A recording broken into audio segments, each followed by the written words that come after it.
Muy buenos días. Damos inicio a la presente audiencia con la lectura del acta correspondiente. 28 de marzo de 2023, audiencia pública de la Quinta Sala del Tribunal de Contrataciones del Estado, presidida por el vocal Dani William Ramos Cabezudo e integrada por los vocales Steven Aníbal Flores Olivera y Cristian César Chocano Davis. Expediente número 3611, diagonal 2023, TCE. Recurso de apelación interpuesto por la empresa Big Monsac de beneficio e interés colectivo en el marco de la adjudicación simplificada número 01-2023-OSINARMIN, primera convocatoria, derivada del concurso público número 13-2022 OSINARMIN, efectuada por el organismo supervisor de la inversión en energía y minería para la contratación del servicio de reclutamiento y selección de personal. En representación del tercero administrado Downing Till del Perú SAC, presentará el informe legal el señor Miguel Medianero Arquíñigo, con registro de abogados del Colegio de Lima número 60523. Se deja constancia que la entidad y la empresa impugnante Big Monsac de beneficio e interés colectivo no se presentaron a esta audiencia pública pese a haber sido debidamente notificados el 22 de marzo de 2023 mediante publicación en el tomarrazón electrónico del Tribunal de Contrataciones del Estado. Se deja constancia que la audiencia pública se lleva a cabo empleando la aplicación de Internet Google Meet y es grabada haciendo uso de la tecnología habilitada por el Tribunal de Contrataciones del Estado. La presente acta será suscrita de manera electrónica únicamente por los vocales integrantes de la sala y la secretaria del Tribunal de Contrataciones del Estado. Muchas gracias. Se concede el uso de la palabra al tercero administrado de la empresa Downing Till del Perú, representada por el doctor Miguel Medianero Arquíñigo. Adelante, por favor, por un tiempo máximo de 10 minutos. Muchas gracias, señor presidente. En el presente caso, mi representada está o plantea su defensa al presente recurso de apelación atendiendo a que consideramos que el recurso presentado por el impugnante debería ser declarado improcedente, atendiendo a que, de acuerdo a los argumentos de defensa presentados por ante la descalificación hecha por el comité, no lograría revertir su condición de descalificado. El argumento principal utilizado por esta empresa, por el impugnante, es que los cuestionamientos o las observaciones efectuadas por el comité de selección a su oferta no tendrían sustento, no tendrían asidero, toda vez que el comité podría o habría podido advertir o deducir de la lectura, de la revisión de los certificados que ha cuestionado, pues que estos cumplirían con lo requerido en las bases. Para esto, las bases del procedimiento de selección han establecido que el requisito de calificación para, en este caso, la experiencia del personal clave, específicamente el profesional de reclutamiento y selección, del cual se solicitan 4, es que cuente con una experiencia mínima de 3 años como analista y o profesional y o gestor en la ejecución de la selección del personal. Ahora bien, ante esto, en la etapa de formulación de consultas y observaciones, justamente se consultó qué pasaría si es que, teniendo en cuenta la naturaleza de esta actividad, si es que existiesen denominaciones a este cargo distintas a las solicitadas por la entidad, por las bases, y que pues puedan revisar las actividades que se están buscando. Ante esto, que es la consulta número 11, la entidad precisa pues que, en resumen, atendiendo a lo que se está buscando, bastaría con acreditarlo con documentación adicional que precise que el puesto propuesto o el documento propuesto, según los términos que maneje, cumpla con demostrar la ejecución de la actividad de reclutamiento de personal, pues, y que la evaluación sería de forma integral, que es el criterio que finalmente adoptó la entidad, el comité. Ante esto, se hizo la evaluación, el comité hace la evaluación de la oferta del impugnante, determinando que los certificados de trabajo de la señora Eva Guamaní, Gabriela Sevillano y Pilar Siu presentarían documentos que, en principio, esos certificados de trabajo, el puesto, el perfil descrito en estos certificados no encajaría pues en lo determinado en las bases, por lo que se recurriría a la regla establecida en las consultas, que es revisar pues, de forma integral la oferta a fin de determinar si en algún otro documento o de la redacción del mismo de certificado se pudiese determinar pues, que se cumple este tipo de actividad, que es el reclutamiento, determinando que no existe estos documentos, pues, o que no existen los documentos o los presentados no son idóneos. En ese sentido, el impugnante cuestiona que esta descalificación o este análisis fue sesgado, fue parcializado, a fin de pues, eliminar su oferta. Para demostrar pues, presunto, digamos, este presunto injusticia que alega, no demuestra o no menciona esa referencia que los perfiles, que haya adjuntado documentos que en efecto demuestren la ejecución de la actividad de reclutamiento, sino más bien cuestiona que en el caso de la señora Eva Mercedes Guamaní, presentó 2 documentos para sus 2 certificados de trabajo cuestionados, los cuales habían sido emitidos, uno por la empresa Renzo Costa SAG y el otro por la clínica Padre Luis Tesa, en los cuales se describirían cuáles son las actividades de reclutamiento, lo cual en efecto sí es cierto. Adjunta 2 documentos que aparentemente serían un manual de organización y funciones, y en el caso de la clínica Padre Luis Tesa presenta una suerte de detalle de perfil de puesto. Pero el detalle con estos 2 documentos es que ninguno se encuentra firmado ni rubricado por las empresas que presuntamente los habrían emitido, ¿por qué el comité podría presumir o tendría que asumir que estos documentos son válidos? Podría bien haberlos elaborado el impugnante y pues no tendrían ningún tipo de validez, razón por la cual no podrían considerarse, lo que implica que el impugnante pues no habría presentado documentación idónea para acreditar este requisito. Ahora bien, con la intención incluso de comparar su oferta con la nuestra, con la de mi representada, extiende su cuestionamiento nuevamente llevándolo por el lado de que habría algún tipo de direccionamiento o algo por el estilo, precisando que en nuestro caso también se presentaron, digamos, certificados de trabajo con los cuales, pues, detallando perfiles que no estarían exactamente, no calzarían exactamente en lo establecido en las bases del procedimiento. Sin embargo, omite que dentro de la gama de certificados de trabajo que se ha presentado para el distinto personal que presenta mi representada, también se han adjuntado en su totalidad, en los 5, en el total del personal propuesto, todos y cada uno de ellos tienen experiencia acreditada con certificados de trabajo emitidos por la misma, por la propia, por nuestra propia empresa, por la empresa Domni.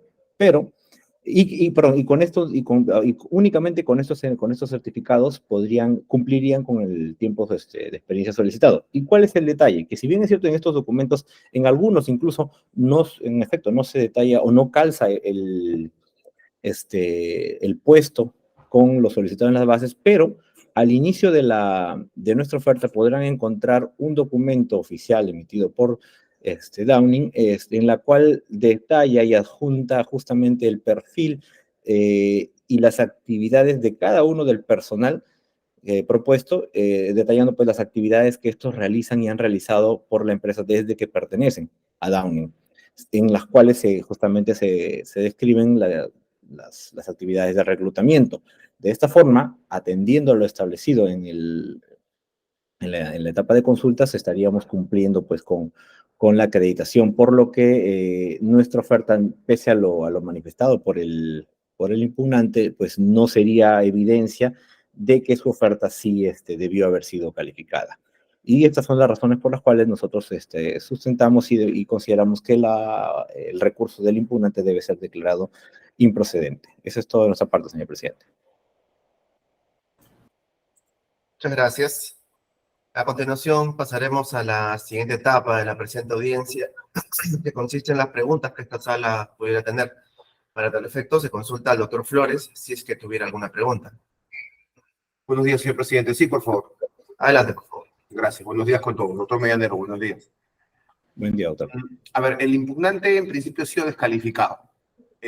por cuanto no habría acreditado el requisito de calificación, capacidad técnico profesional, específicamente de cierto personal propuesto. Ahora, estoy revisando el acta publicado en el SEACE y en principio el argumento que ha consignado el comité en el acta para no validar las experiencias de estas señoras, Eva Mercedes Guamani Porras, Gabriela Sevillano López y Meilin Pilar Siu Iturrino, dice, del certificado presentado, el comité no ha advertido elementos suficientes y de carácter objetivo que determinen fehacientemente que el personal clave ha realizado las actividades que corresponden con la función propia de la ejecución de selección del personal y por lo tanto no ha podido validar que cuente con la experiencia en la especialidad requerida. Este argumento, sin especificar por qué razón específicamente no resultaría válida la experiencia de estas tres personas, porque no sería una actividad similar, porque el periodo de trabajo es insuficiente a los 3 años que están exigiendo, porque, no sé, algún argumento preciso, no, a su consideración, no significaría una deficiente motivación de las razones por las cuales se ha descalificado esta oferta.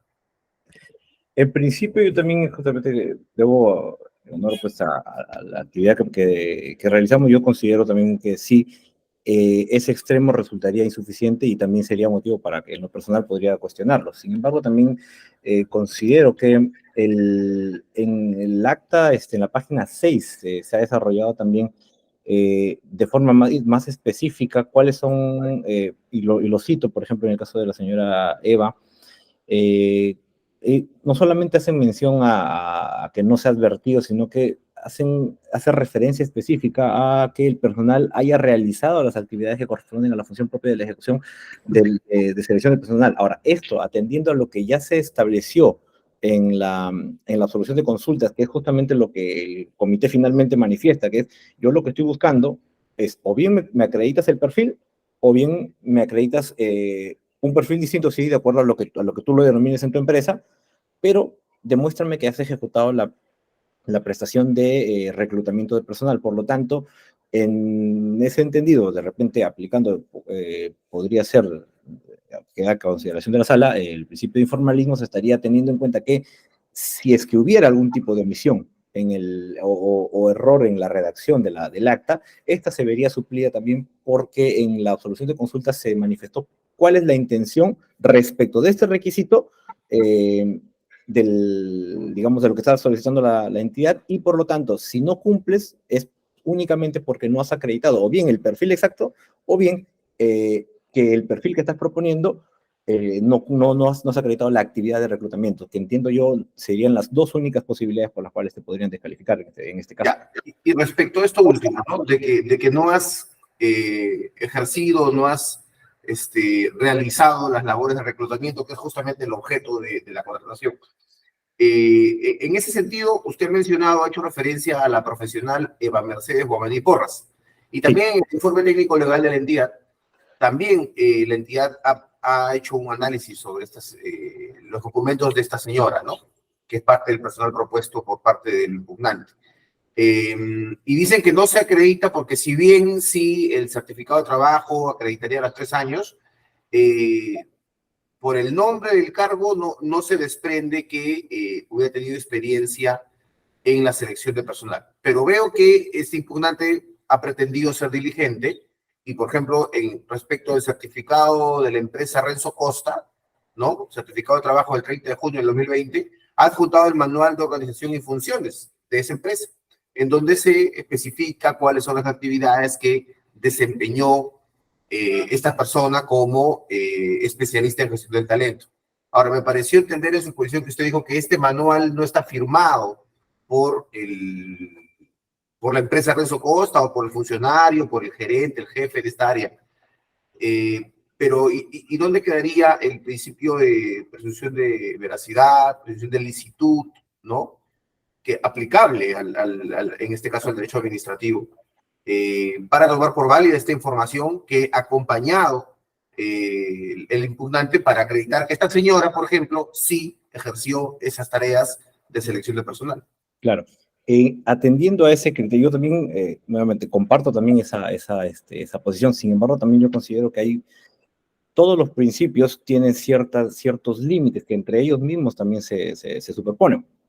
Si yo aplico, a consideración nuestra, si aplicamos el principio de presunción de veracidad, en este caso tendría que ser en atención a que, en efecto, el documento no es verdadero, perdón, es verdadero y probablemente es exacto, pero en lo que yo estoy, la posición nuestra para cuestionar tanto ese documento como el documento de la Clínica Padre Luis César, que básicamente son lo mismo, no es que no sean verdaderos o no sean exactos y que su contenido no sea el correcto, sino que no reúne de repente la formalidad que como mínimo yo podría requerir para presumir que en efecto es cierto. Por ejemplo, si yo adjunto, cuando se adjuntan contratos privados con sus respectivas conformidades, si yo adjunto una conformidad que no tiene firmas, resultaría de repente un poco extremo aplicar la presunción de veracidad para decir, a consideración nuestra, para decir ese documento es válido si no tiene la firma mínimamente de quien supuestamente está emitiendo. Yo podría presumir, y es lo que hacen en realidad todas las entidades al momento de evaluar las ofertas. Si presentan un contrato privado con una conformidad privada, distinto es el caso de repente de los documentos públicos que tienen otro tipo de protección, pero en el caso de los documentos privados, yo presumo que quien está firmando ahí, en efecto, es el gerente. Disculpe, doctor, justamente por eso, ¿no? Estamos hablando de documentos públicos. En el sector privado hay diversas formalidades o no formalidades para la emisión de los documentos. Y esto no es una constancia, ¿no? Es el documento que acompaña, no es una constancia. El certificado de trabajo son constancias, son certificados, como el mismo nombre lo indica. Pero en el caso de Renzo Costa, ¿no? Es el manual de organización y funciones. En el caso de la Clínica Padre Luis César, respecto de quién también se pidió un documento, ¿no? Para esta señora Eva Mercedes Guamani Porras. Es el perfil del puesto, ¿no? Que este impugnante, este postor, acompañó al certificado de trabajo de esta señora para demostrar que las funciones que se acuñan a ese cargo, pues sí, estaban vinculadas a la acción personal. Son documentos privados, se tendría que exigir entonces una formalidad, como usted dice, la firma de estos documentos para que puedan resultar válidos. Claro, visto de ese punto de vista también podríamos llegar a esa conclusión, y como lo repito, yo también que hasta cierto punto comparto esa posición. Sin embargo, y aún así, para en todo caso, ya de repente no adentrar sobre un punto que a consideración no va a llegar a solucionar en parte este cuestionamiento. ¿Por qué?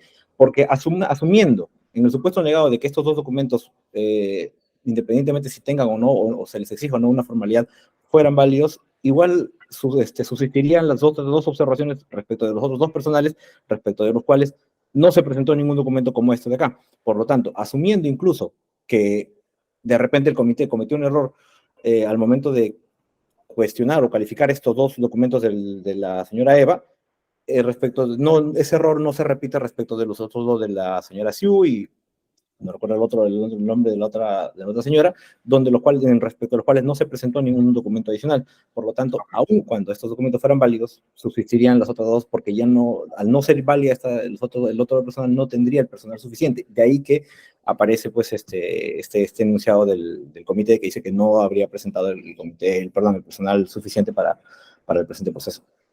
Ok.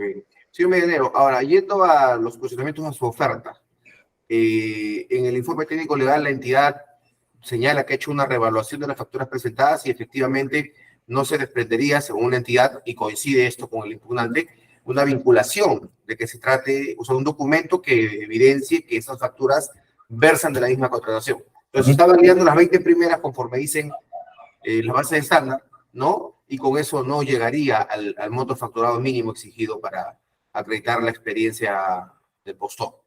Respecto a esa situación, ¿qué nos podría precisar? Justamente sobre eso, y eso es lo que nos está tomando un poco más de tiempo por la cantidad de facturas que se han presentado, y es que el único error que ha cometido ahí el postor es básicamente un tema de orden, porque las facturas en su total, y hay referencias que estamos armando un escrito que es un poco tedioso por las imágenes que tenemos que vincular, están agrupadas, mejor dicho, o sea, agrupadas pero desordenadas. Eso sí es algo que debe reconocer la empresa, pero finalmente se pueden agrupar 3, 4, 5 por la referencia donde hacen mención a una misma orden, y con lo cual se cumpliría con el requisito de que pertenecen a una misma contratación.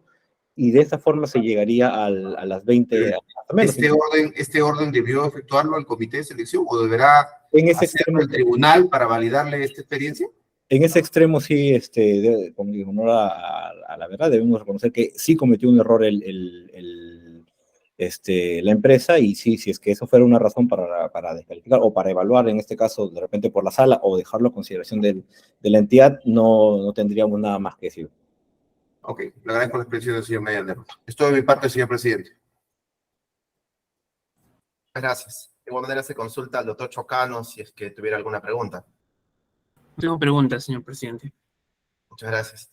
Señor Medianero, igual que el doctor Flores, me gustaría tocar un punto precisamente sobre el artículo, por ejemplo, 66, si no me equivoco, de la normativa de contratación pública, del reglamento, ¿no? Este artículo precisa, requiere, ¿no?, que las actas, por ejemplo, que elabora el comité, ¿no?, ya sea la admisión, la evaluación o la calificación, se encuentren debidamente motivadas. Ahora, respecto al acta, sí, pues, en apariencia, ¿no?, hay una redacción bastante genérica, ¿no?, que no identifica expresamente qué es lo que ha incumplido, ¿no? Probablemente sea ya los informes posteriores que emite la entidad, ¿no? Pero me llamó un poco la atención porque allí usted citó, ¿no? Sí, bueno, aludió al principio de informalismo, ¿no? Pero cuando se trata de la oferta del proveedor y porque no es un documento que no está firmado, ahí sí no quiero entender un poco la línea de la interpretación. ¿Ahí no hay un principio de informalismo o cómo lo tratamos? Como mencioné, claro, sí, le entiendo la consulta pero yo justamente por eso mencionaba que dentro de como estamos en el marco hablando de la aplicación de principios, entre ellos mismos hay ciertos límites. En el caso de cuando yo cuando cito o solicito o menciono o hago referencia a la aplicación del principio de informalismo, es en atención a que no es que simplemente el comité va a aplicarlo porque le dé la gana aquí y en el otro lado no, es un término un poco más vulgar, sino porque existe una herramienta que es válida aplicarla porque recordemos que la integración, sabemos, es no solamente las bases, sino también las consultas y las asociaciones. En las consultas, y con la respuesta que da el comité a la consulta número 11, específicamente limita completamente a dos opciones, y es lo que entendemos en todo caso nosotros, salvo mejor parecer de la sala, limita completamente a dos escenarios la posibilidad de no cumplir con este requisito, que es, como ya mencioné, o que no cumples con el perfil, con el nombre exacto de solicitado en las bases, o que no has adjuntado el documento para acreditarlo. Por lo tanto, al existir solamente esas dos posibilidades, si existiera un defecto en la redacción, ahí podría ser, en consideración nuestra nuevamente, podría ser de aplicación en el caso del principio de informalismo, considero yo. En el otro caso, en el otro extremo, no, justamente como el doctor Flores lo mencionaba, no existe ni una exigencia de formalidad, pero tampoco existe lo contrario. Entonces, como sí existe en el documento público, entonces ahí sí me parece que el comité tendría que hacer una aplicación del principio de repente un poco más, más extensa, un poco más alejada de su núcleo, considero yo. Pero finalmente no entré a tallar mucho en ese fondo porque, como mencioné también, pues sería irrelevante, pues, teniendo en cuenta los otros dos cuestionamientos.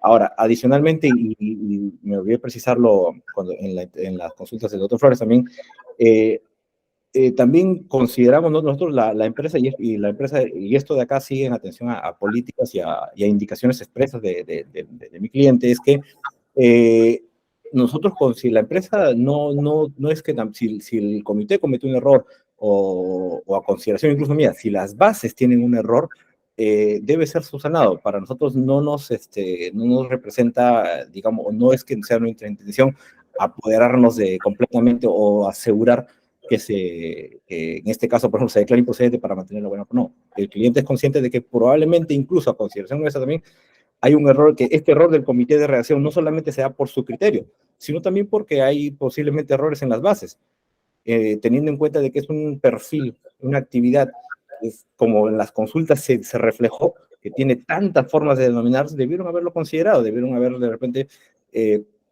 desarrollado mejor este requerimiento, pero finalmente eso quizá decantó pues, en esta situación. Eso es incluso lo que también se ve reflejado en el cuestionamiento que hace el impugnante en un tercer cuestionamiento que hace... Señor Medianero, para no extendernos, estamos en una etapa de preguntas. Sí. A ver, y sobre lo que justamente hace un momento acaba de mencionar, usted mencionó que las consultas hay dos posibilidades, ¿no? Que es si cumple la experiencia, el no o el nombre, ¿no? ¿Y cuál sería entonces en el acta? O sea, ¿cuál de esas dos sería? Porque hay un texto genérico y simplemente lo único que dice es que no cumple, ¿no? Con la experiencia. ¿Cuál sería de las dos? Para nosotros, sí, ese texto de ahí, y hay otro ojo, que ahí también de repente el comité comete otro error, porque incluso el impugnante lo menciona, hace hay dos, por un lado, en una parte en el cuadro simplemente dice que no cumple con presentar el personal completo, y en su desarrollo establece que el personal, los documentos que ha presentado para acreditar la experiencia de este personal, no demostrarían o no existen documentos que acrediten la ejecución de la actividad de reclutamiento. Cuando hace mención a esto, entendemos nosotros que está yendo a la opción que mencionó en las consultas, que no me has juntado documentos que acrediten que tu personal, pese a que el perfil o la palabra que aparece en tu certificado no calza con lo solicitado en las bases, pese a eso... Le he preguntado a usted, porque me está interpretando el recurso que ha presentado el proveedor. Le pregunto a usted cuál es su interpretación. O sea, de la lectura que está lo que está en el pliego, perdón, de lo que está en la acta, ¿no?